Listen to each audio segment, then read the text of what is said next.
Back on the Young Turks. All right, you ready for the story of the day? Representative Mark Souder from Indiana is a conservative Republican. He believes in family values, but this is not an ordinary guy who just generally believes in family values. He is an evangelical Christian who has based his whole campaigns and his career on being evangelical and family values, traditional values. He's an 8-term congressman from Indiana. Now, can you guess what happened? Of course. Got caught boning his staff. Okay, there's this lady named Tracy Jackson that works for him, and Fox News reported originally Jackson is still on his staff. She might want to get off. And it turns out he did not live those family values. I am so shocked and chagrined by that. I didn't see that coming. Well, apparently neither did he. He says he has sinned against God. Now, it gets much better. I'm going to tell you about all of his hypocrisy in just a second. But first, you want to start with hypocrisy? We got a video of Mark Souder talking about abstinence. How you need to stay within your marriage, get married, and then stay within your marriage, etc. That's what he always campaigns about, abstinence. No, you want it better? The person interviewing him is Tracy Jackson, the woman he wound up having an affair with. All right, let's show you a little snippet from this. Abstinence is the only thing that works. Let's hear it from the two people who would know best. Clip number 4. As a member of the House Oversight and Government Reform Not Committee, bad. You participated in an April 2008 hearing at which you were one of the only voices in the room speaking in defense of abstinence education. Oh, yeah. Mm-hmm. You've been a longtime advocate for abstinence education, and in 2006 you had your staff conduct a report entitled Abstinence and Its Critics, which discredits many claims purveyed by those who oppose abstinence education. Of course it does. What did you think of this hearing? Well, I personally feel I should have probably abstained from the hearing. Okay. It was arguably, although I've seen Chairman Waxman has done some pretty biased hearings, yes. but this was arguably the most biased hearing we've been. First off, from the topic, how has abstinence education failed? Rather than So you knew you were going to be fighting how from the get-go. hard is it to get kids to abstain from sex, regardless what program you give them, would have been a fair title. The failures of both condom distribution and abstinence education to prevent teen pregnancy would have been an interesting title, because guess what? Nothing works very well. Yeah, I bet you know that better than anybody else. You know, I was wondering, I don't know when they had the affair. That's it. Would have gone to the ethics committee. I'll come back to that point in a second. I wonder if it was right there. They're like, oh, yeah, abstinence. Oh, abstinence. You know, that's the only thing that'll work because there's such a fire that burns within them. Did they have sex on that table, I wonder? After doing a little interview about abstinence? The hypocrisy knows no bounds. But Mark Souder is going to tell us the difference between Democrats and Republicans. He's got this thing figured out. Still on the same abstinence interview that makes me laugh and laugh. Go to clip 5. This type, when people say, how is Washington different than Indiana? Here's an example. How is it different to have a conservative in control of Congress as opposed to a liberal? When I was chairman of the committee, of which Waxman was the chairman was part of my subcommittee, we did on abstinence programs and how to make them work better and how to make any kind of program Not to work prove better. that they failed. And his program is how we can repeal abstinence programs. What a difference. Yeah, what a difference. You know, when the Democrats are in charge, they talk about common sense. When we're in charge, we say, no sex at all. Unless it's you, you're kind of hot. Come here. He's got 3 kids at home, got a family, et cetera, right? Now, look, here's what you never understood, Mark Souder. That it's not about, hey, if you make a mistake, we're going to pounce on you. Because, you know, it appears I'm pouncing on him, right? Because it's what you did to the other people. It's what you did to all those people that you judged. And you said, no, you need to be abstinent. And you need to not take drugs. And you need to do this. And you need not to be gay, et cetera, et cetera. Oh, but when it comes and turns around and it's your fault, well, come on, she was kind of hot. And you see me, I'm Porky Pig. And, you know, when this chick came on to me, I mean, abstinence went straight out the window. And all my committee hearings on abstinence went straight out the window. Okay, now, here comes Souder being really reprehensible. So what were his main issues? One, abstinence, obviously. Number two, he co-sponsored the D.C. Defense of Marriage Act. Here's the marriage you might have wanted to defend, your own, by keeping little Porky Pig inside your pants. Okay? So don't tell me about who can get married and who can have a good family and what family values are. All right, here's more from Mr. Family Values. I believe that, this is a quote, I believe that Congress must fight to uphold traditional values that undergird the strength of our nation.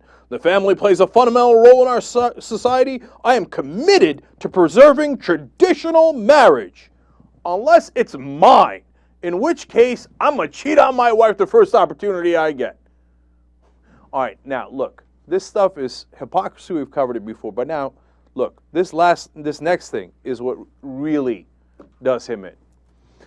He's the kind of guy, and I have the numbers here for you and the facts, that judges other people and doesn't believe they should get a second chance. Okay? So one of the things that he pushed for was denying federal student aid to anyone caught in any possession of any drugs, no matter how minor. Kids going to college, gets busted with pot, whatever it might be.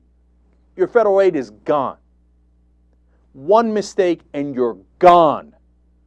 You know how many people that cost college aid to? Some of them couldn't afford to go to college anymore. Others had to pay for it. Others had to transfer. It affected their lives dramatically because of this draconian law. 200,000 kids got denied a college education or aid for college education because of this policy when Souder was the head of the committee called Government Reform Subcommittee on Criminal Justice, Drug Policy, and Human Resources between 2001 and 2007. So when it comes to his own mistake, oh no, he has sinned against God, but he's begging for your forgiveness. And he says, no, Washington's too tough and poisonous. It's not his fault. She was too hot and Washington was too poisonous. Okay? But when it's other people's mistakes, he will crush you because he's a judgmental prick. And he denied all those kids exactly what they needed, which was an actual education, and did a completely counterproductive policy that says, oh, you did touch drugs at all, that's it. Now, suffer for the rest of your life without a college education for a lot of those kids. All right. I say that to you, and by the way, one other thing, in that little interview he had with his mistress, he talked about how he was offended that in one of the hearings he had to listen to some guys with AIDS. And he says, yeah, they think it's everybody's fault but their own that they got AIDS. Now, it's everybody's fault but Mark Souder's that he wound up having an affair. Now, let's go to this bitch crying up a storm. Here he is at his exit press conference. Go to clip 3 here. It is with great regret I announce that I'm resigning from the U.S. House of Representatives, as well as resigning as a Republican nominee for Congress in this fall's election. I believe it is the best decision for my family, the people of Northeast Indiana, and our country. I will submit my resignation to Speaker Pelosi effective this Friday.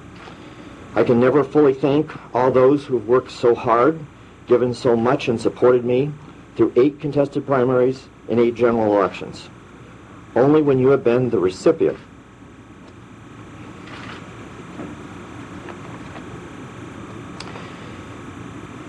can you really feel the humbling power of such generosity. Oh. Are you crying? Are you crying? It has been a privilege to be part of the battle for freedom and the values we share.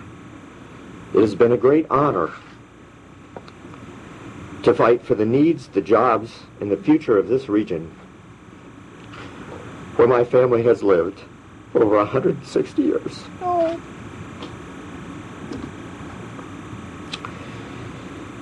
It has been all-consuming for me to do this job well, especially in a district with costly competitive elections every 2 years. I do not have any sort of normal life. Oh, poor you. For family, for friends, for church, or for community. To serve has been a blessing and a responsibility given from God. I wish I could have been a better example. I sinned against God, my wife, and my family by having a mutual relationship with a part-time member of my staff.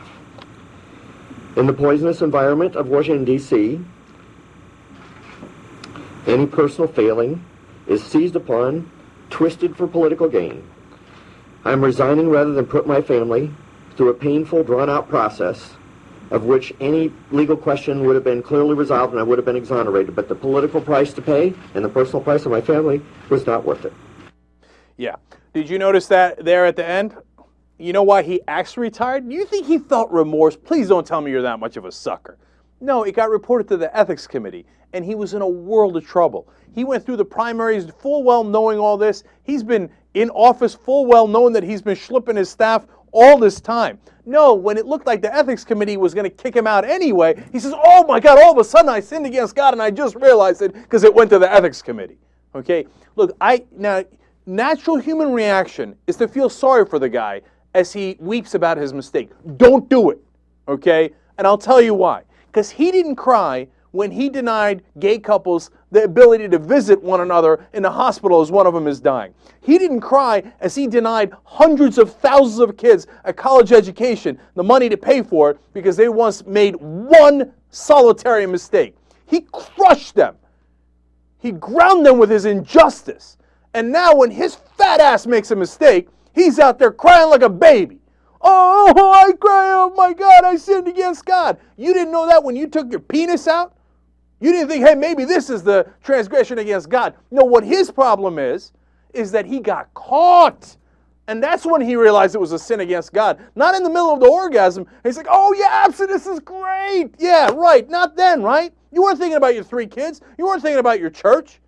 Talking about political gain. Oh, in the poisonous atmosphere of Washington, people will spin this for a political purpose. No, you've been spinning things for a political purpose your whole life and never had any mercy for anybody. All right, so watch this bitch cry again. 3A. Not only am I thankful for a loving family and for a loving God, my comfort is that God is gracious and forgiving God to those who sincerely seek his forgiveness as I do. But I am so ashamed to have hurt those I love. I am so sorry to have let so many friends down, people who have fought so hard for me. The ideas we advocate are still just and right. America will survive and thrive when anchored in those values. Human beings like me will fail, but our cause is greater than individuals. It is based upon eternal truths. By stepping aside, my mistake cannot be used as a political football in a partisan attempt to undermine the cause for which I have labored for my entire adult life. I love this area. This is my home. It has been such an honor to serve you. For 16 years, my family and I have given our all for this area. The toll has been high.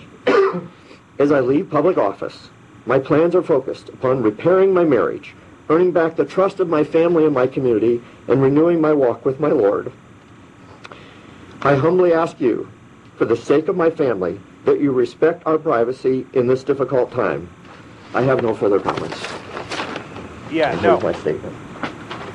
I do not respect your privacy, as you did not respect the privacy of others. You got into their bedrooms and you said, no, I'm going to tell you who you can and can't sleep with, who you can and cannot love, who you can and cannot marry. And now you're going to complain about, oh, I had no normal life. I gave all I could to this community. No, you took all you could from that community. And the minute you got a chance to hook up with someone that you thought was hotter, apparently, than your wife, which makes me sick to say, okay, you went and took it because you don't believe in any of those things. It's easy to say it when it applies to someone else. It's not easy to act it. And that goes to the root cause here. That last thing he said there is the worst of all of it.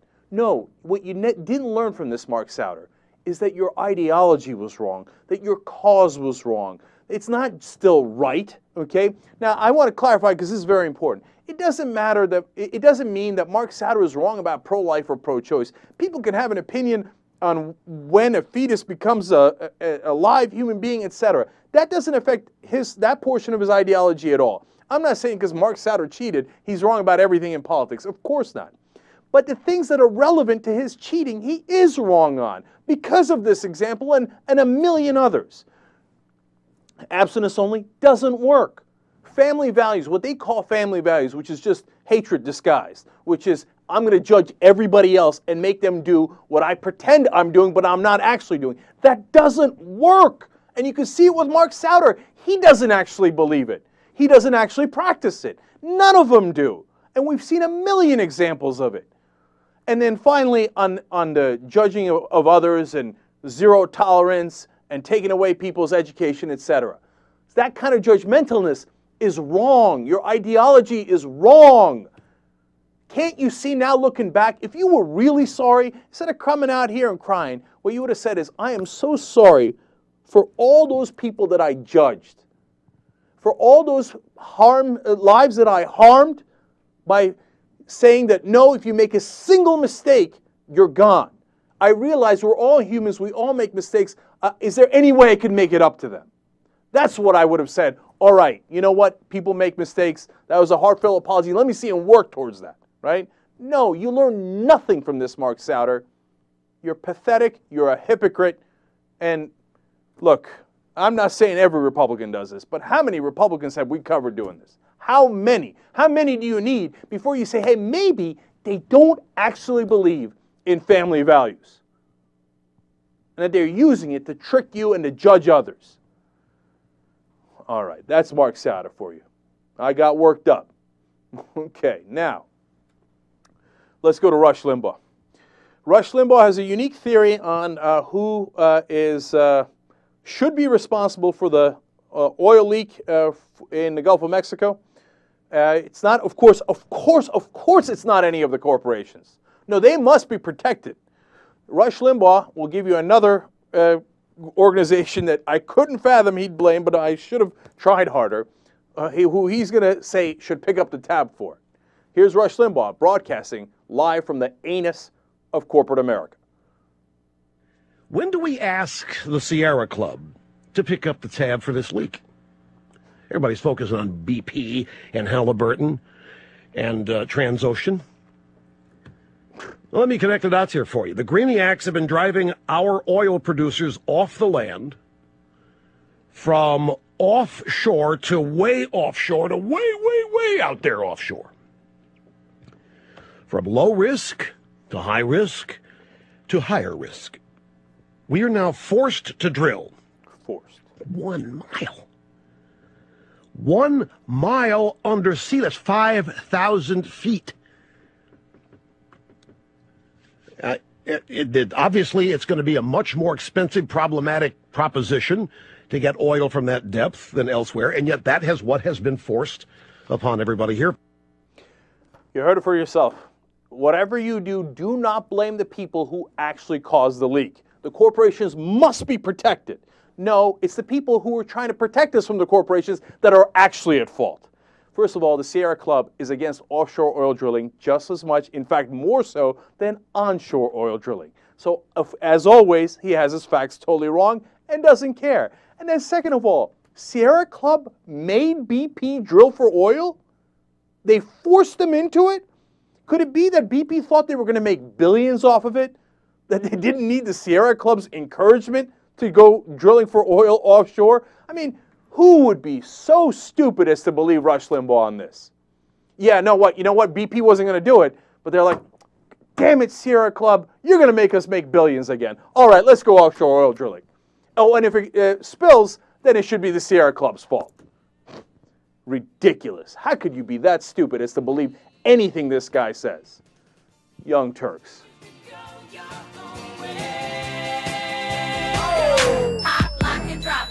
All right, back on the Young Turks. Listen, I want to remind everybody before I forget, before everybody forgets, tomorrow we have a different schedule. We are live 3 o'clock Eastern, okay? I'm going to go 2 hours, 3 to 5, okay?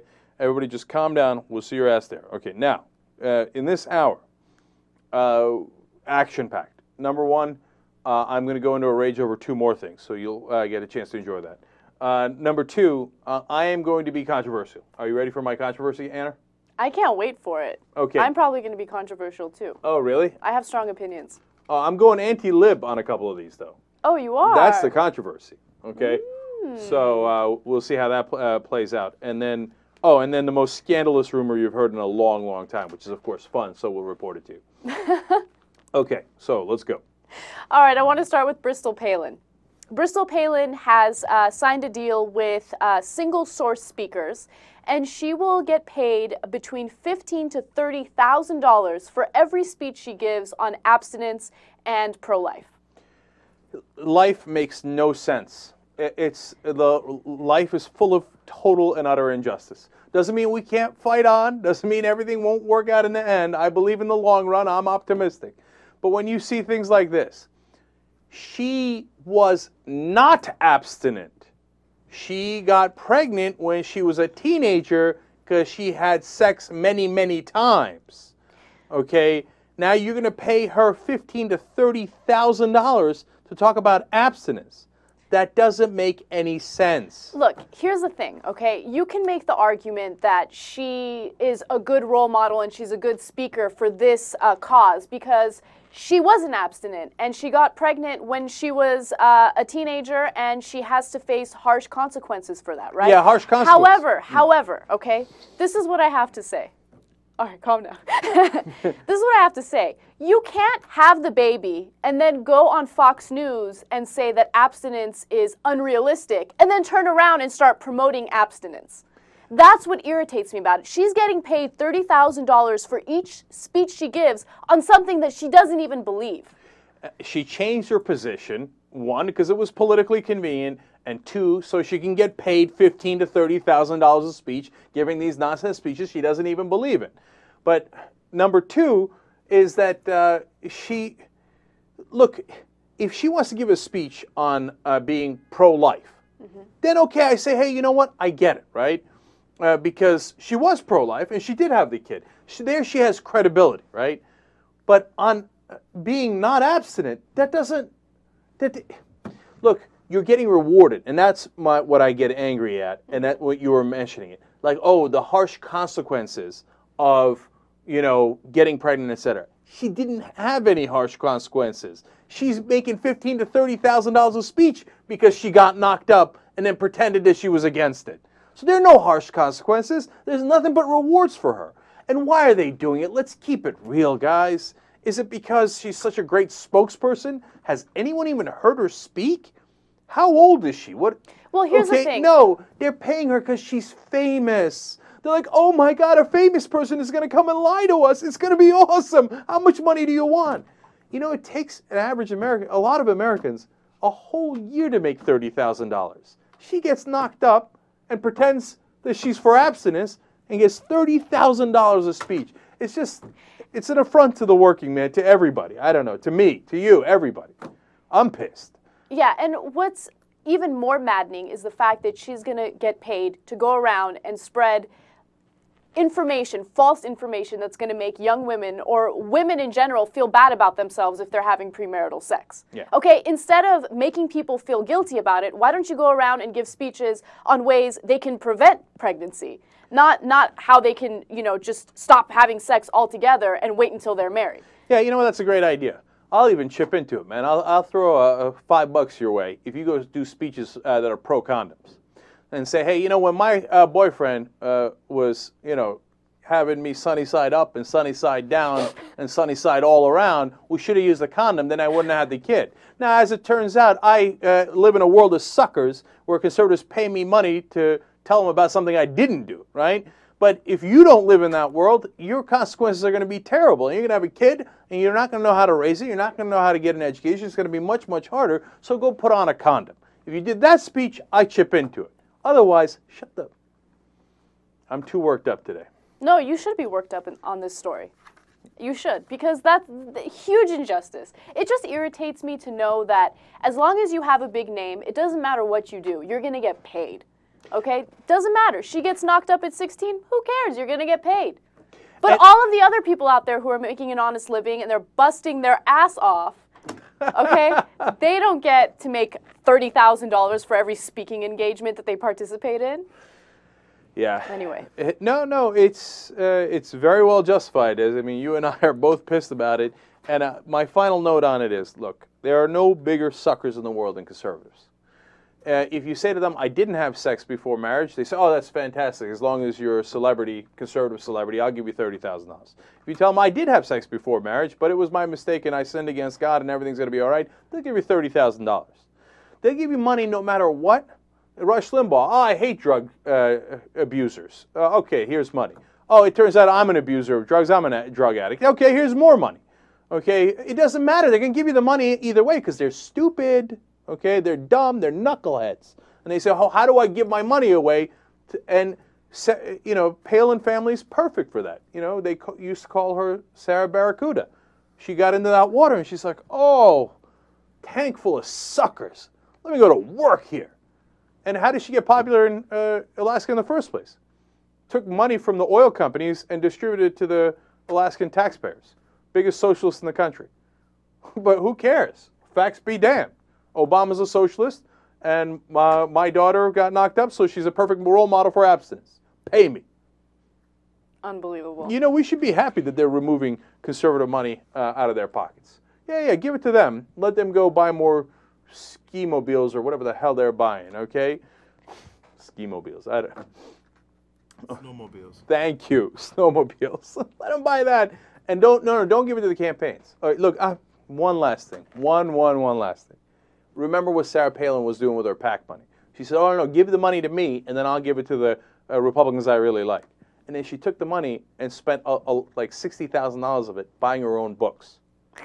Okay? New York Times bestseller. Okay. Palin supporters, biggest suckers in the world. So, you know, keep giving money to her. See how that works out for you. And by the way, you think Bristol's abstinent now? I mean, we didn't even touch that. Okay, I don't know what she's doing. I don't know if she got a boyfriend or not. But I'll guarantee you this. The minute she gets a boyfriend, she is not going to be abstinent first. She's already got a kid. What, she's going to be abstinent until she gets married? I would bet, what's the new thing above trillion that we found out because the bankers spent so much money? A quadrillion, right? I would bet $1 quadrillion that Bristol Palin gets laid again before she gets married. Okay? Who wants to take me up on that bet? No one in their right mind, okay? Over, under, on the number of times she gets laid before she gets married again is 3,500. Oh, come on. No, I'm not saying by 3,500 other guys. That's crazy, okay? But I'm being quite literal. She might take 10 years to get married, okay? All right, that's a little high. I'll go, you know what? Am I not merciful? She gets laid 2,000 times more before she gets married. That's my prediction. That's a lot of sex. I mean, how many years is that? 300? That's about, 6 years of straight sex? That would mean that she's having sex like almost every day. Yeah. Okay. Did I stutter? I've already brought it down. That's as low as I'm going to go. Okay. Yeah, you keep paying her for abstinence speeches. See how that works out for you. Okay, so... Sex? What are you talking about? Live sex! Documents! Okay.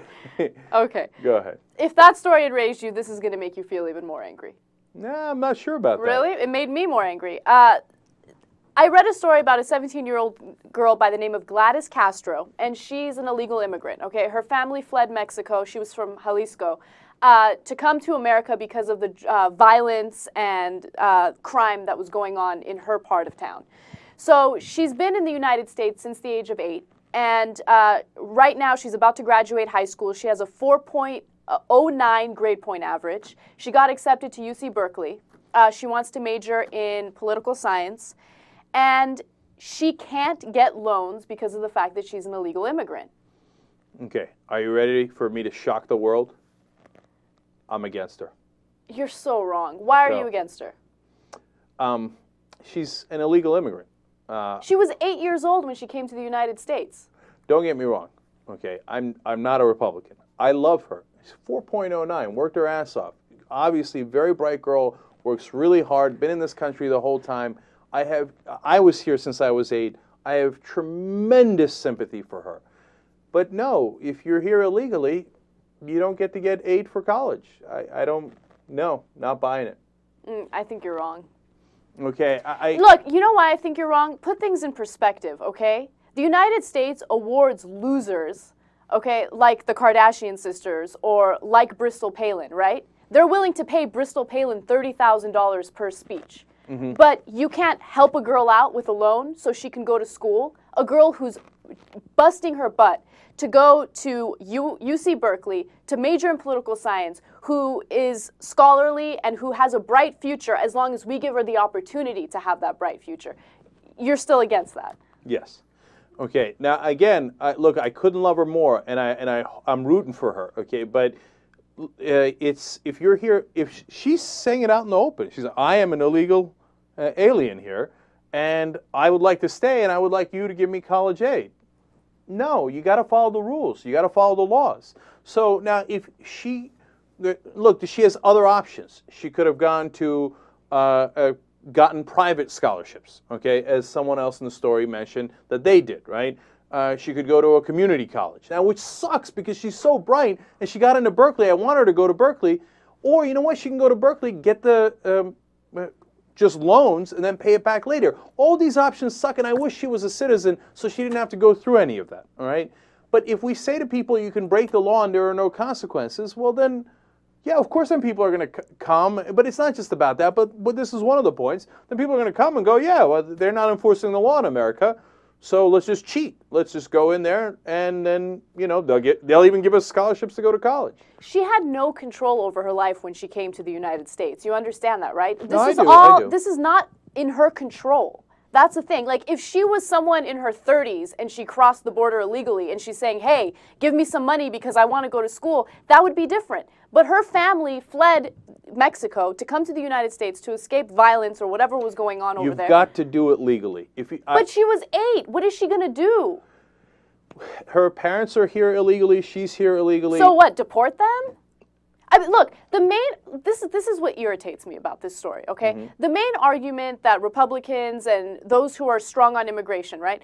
The main argument they make is, oh, look at these Mexicans. They're coming to the United States and all of this crime, and we're paying for them, and they're not contributing anything to society. This is a girl who is going to contribute to society. She's bright, and she's someone that we want to have in the United States. So why are we going to deny her financial aid so she can better her future? No, but you see, the thing is, I don't believe any of those Republican arguments. I think immigration is great for the country, and I think we should have more legal immigration. We should increase those quotas. Furthermore, I think we should have a pathway to citizenship so people don't have to go through this. I'm not arguing for the status quo, okay? And I'm certainly not arguing for the Republican positions. And this is a great case of someone you look at and you go, obviously, duh, most obvious thing in the world, immigrants contribute a tremendous amount to this country. I know, I'm an immigrant. I like to think I contribute sometimes to the country, right? Now, having said that, you've got to follow the law. I can't do it. Because then you say, hey, you know what? If you're going to wait your turn and you're in China or you're in wherever, right? You're in Venezuela, you're in Kazakhstan, and you want to wait your turn and come here legally, don't do it. Just come here illegally, and then we'll give you everything you want anyway.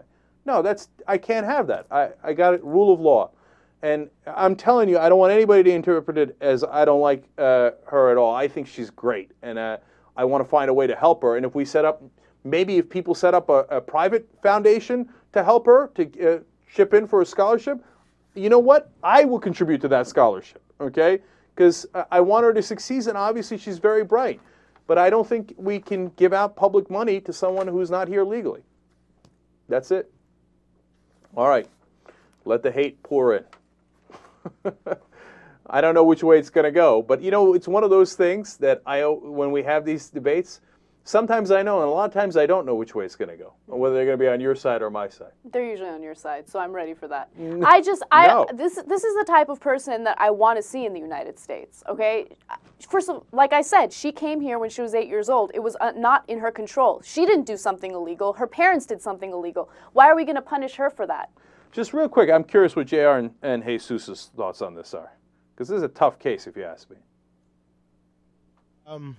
Well, the first thing that came to mind was, I think, and I don't know how easy it is or how hard it is, I think she just might be okay as long as the story gets out there that, you know, she's this good of a student and she's able to do all that stuff. She got accepted to Berkeley.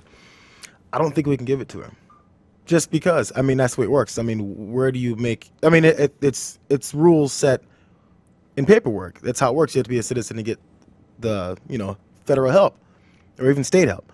So then how do you not give it to, maybe there's a student that's getting a 3.5, you know? Do they get it? Does the 3.0 student get it? Because the reason we're giving it to her is because she's that good of a student. Correct. I don't know how many of them there are, and I don't know how many are getting accepted to great schools like Berkeley.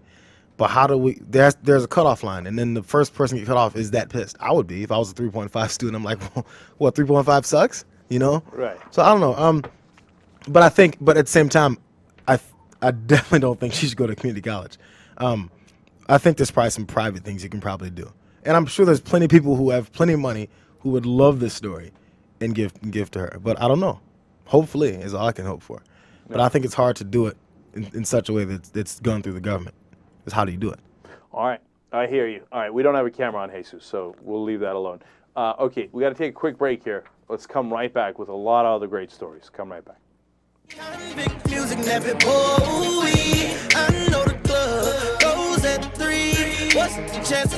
right, back on Young Turks. Boy, do we have a lot of immigration stories for you guys. More rolling out. What's next? All right, a restaurant known as Mulligan's in Georgia posted a very controversial sign.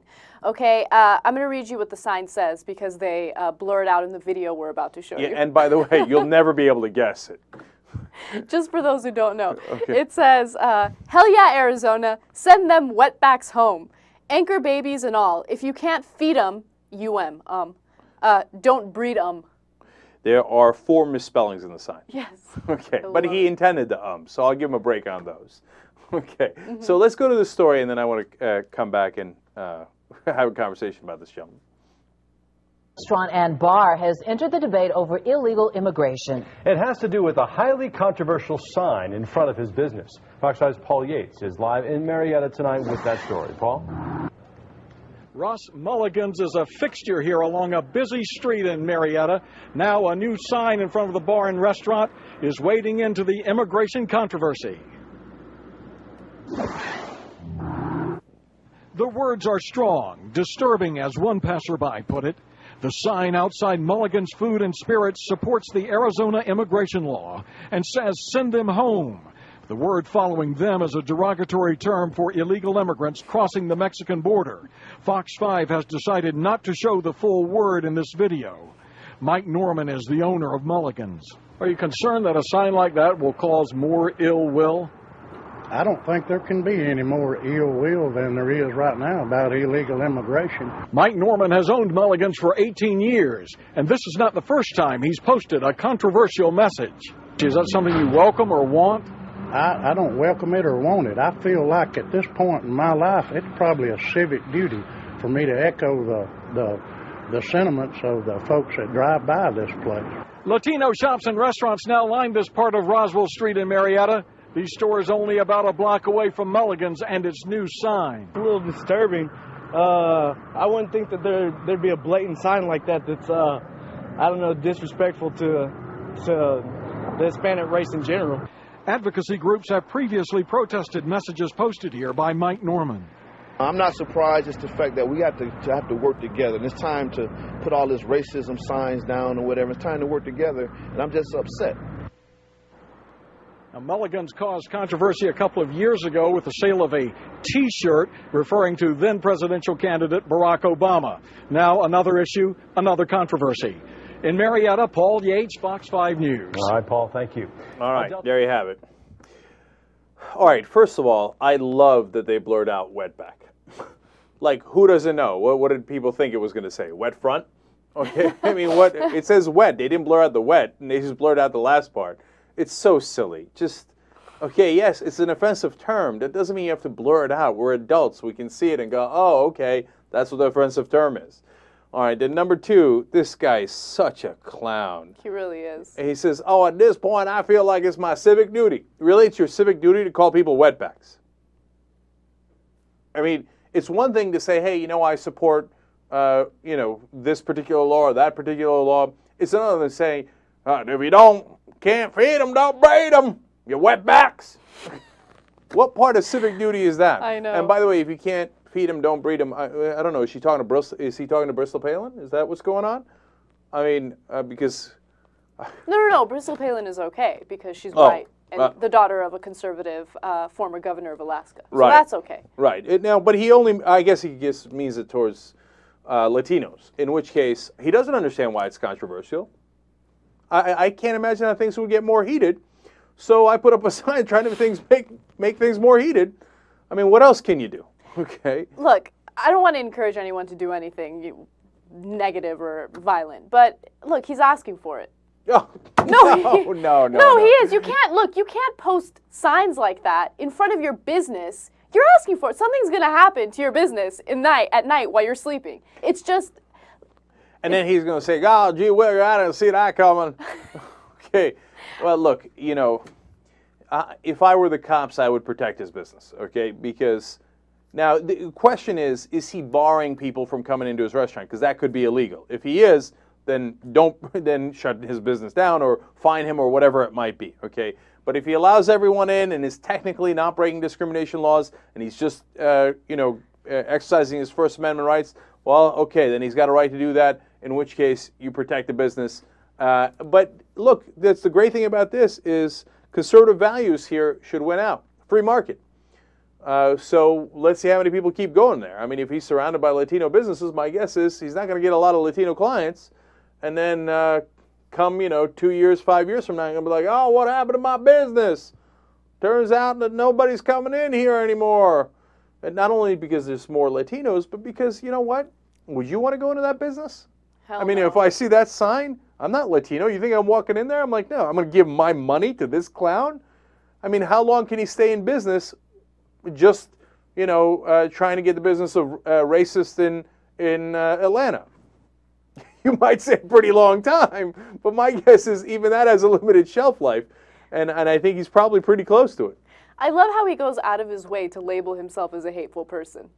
Like, he really, put some thought behind it. Like, what can I do so people know that I'm a hateful, terrible person? I know. I'm going to post a terrible sign in front of my business. Yeah. And you know what? If he had left wetback out, if he just wrote, hell yeah, Arizona, it's no problem at all. Everybody gets to voice their opinion on which way that vote goes. The anchor babies was gratuitous. Feed him, breed him, whatever is nonsense. But once you put wetback, you're saying, you know what? I don't want any of your business. I don't like you. Well, of course. You're doing a racially derogatory insult towards them. And as Anna said, I hope it doesn't happen, but you're inviting trouble. Yeah, exactly. And then you'll, pretend to be outraged and complain when the trouble comes. I hope it doesn't, because don't waste your time on a guy like this. He's a clown. He'll go out of business soon and everything will be fine. And just like they reported, during the election, he had some T-shirts he was selling that was anti-Obama. Who knows what that said? They didn't want to mention. But it's kind of like, almost in the back of his mind, maybe in the front of his mind, I'm willing to think he's consciously thinking this. I don't want any of these type of people in my place. I can't legally say, I'm not going to serve you here. So let me make it a way that only my kind of people are going to come in here, the rest of the races. And that's his way of doing it. Maybe he doesn't realize that he's inciting some kind of violence or some kind of destruction of his store. But that's a roundabout way of making sure that certain people aren't in his place. Yeah. No, absolutely. No question about that. What do you think he is? He just happens to agree with the Arizona law, but he's got a healthy appreciation for Latinos nonetheless? And he's going to distinguish between legal and illegal Latinos that are, my guess is he looks around and says, all these illegals, which probably 98% of them are perfectly legal. Okay, enough talking about this clown. Okay, I had enough. Had enough. End of this. Make this stop.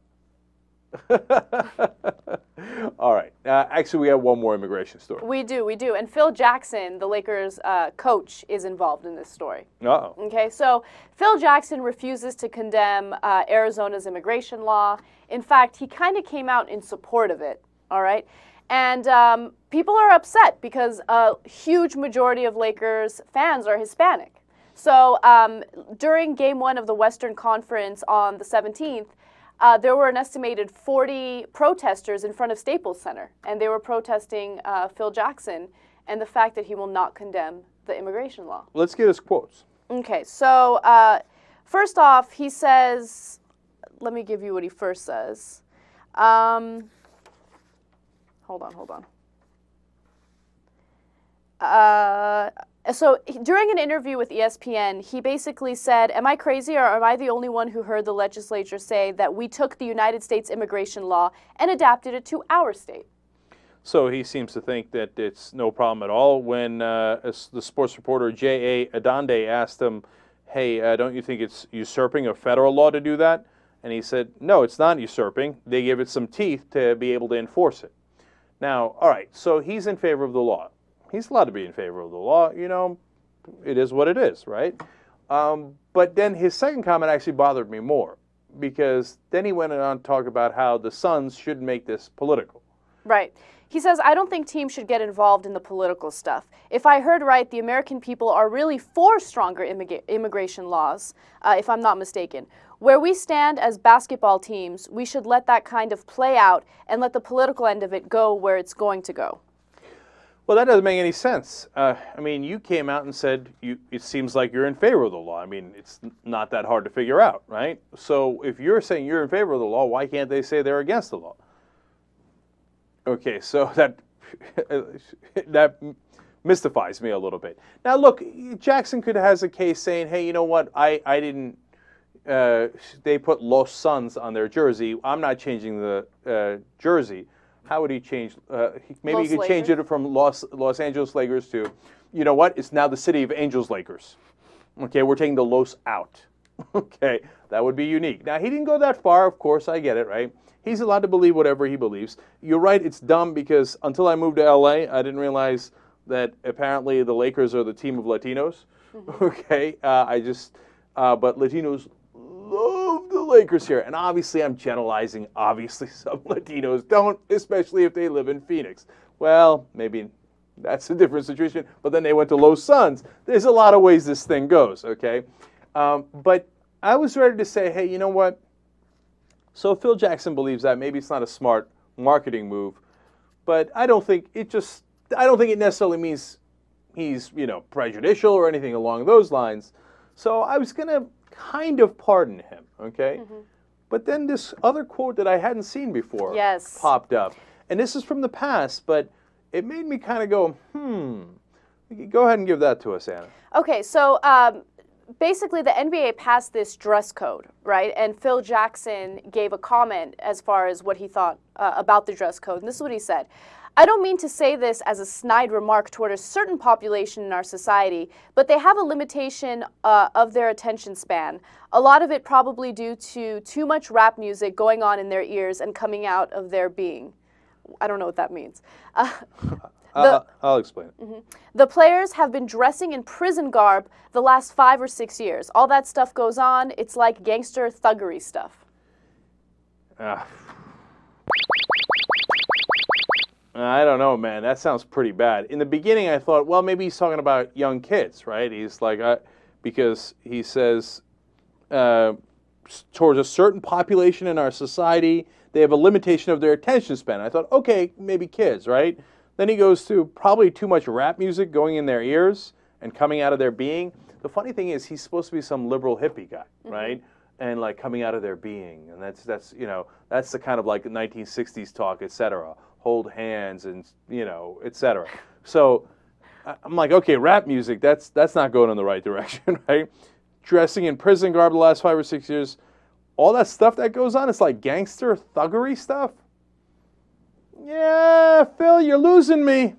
You're losing me. I mean, you put all that stuff together, and I'm beginning to think, I don't know where Phil's going with all this stuff. And I mean, you're not going to do anything about it. I mean, some people are saying boycott the Lakers. Look, if you live in LA, you're going to like the Lakers, and this isn't going to change your mind, likely, right? But and probably politics should stay out of sports, and because then, all right, what does the owner of the Lakers think? What does the point guard of the Lakers think? What does the bench of the Lakers think? I mean, et cetera, right? So I get that line of thinking. All I'm saying is I got a note next to Phil Jackson's name now. I'm watching you, okay? Because that's two questionable things in a row, and it makes me wonder where the hell you're coming from. I remember this quote. I'd forgotten about it too, and it actually, and I hate the Lakers. It really shows what it really does. As long as you win, who cares what you say? 40. Did you say that right, Anna? 40 people showed up yesterday outside of Staples Center. Whoo, that's what I mean. Like, it sucks. They're winning. They're the best team in the league right now. They're favored to win it all. They just beat the hell out of the Suns yesterday. Who cares what he says as long as you win? And I'm not saying that from my perspective. That's the way people think. They're going to forget about the prison guard comments from a couple years ago or however long that was. They're going to forget about the whole, I support Arizona thing. Am I the only one seeing this right here? As long as they keep winning. If he wins, who cares? Say as many messed up things as you want. All right. So it sucks. I don't know why we're dancing around it. Okay, you think Phil Jackson racist or not racist? No, I can't go that far. Just because I think it would have come out in a lot more explicit ways, which I think the quote from a few years ago is pretty explicit. I just think he's ignorant. I think he generalizes like hell. He's really on the verge, I think. Because when you're generalizing and you have all these assumptions about people you don't even know much about, and just from the few people you've had in some encounters with, it doesn't really make sense. Because some people he has encounters with don't even fit the bill of what he's describing. Conclusion. All right, Phil Jackson has not reached the level of racist, of course. It's too circumstantial evidence. But he has reached the level of racialist. Phil, we're watching you. Okay, all right. There was one thing. Yes. Maybe of the 40 people outside, wow, I can't get over that number, by the way. Of the 40 people outside of Staples protesting, there was a picture of Kobe's wife. She's Latina. And it said, "Do I look illegal?" Her T-shirt says, "Do I look illegal?" Oh, really? Kobe's wife? Yeah. Oh, that's awesome. That's she was, of course, inside the game. Okay, now we're having a conversation. Okay, we got to take a break here, guys. But when we come back, we have a couple of sports stories. But they're all got a twist, including the most scandalous rumor in a long, long time. What are you going to do, miss that? All right, just come right back. Young Turks.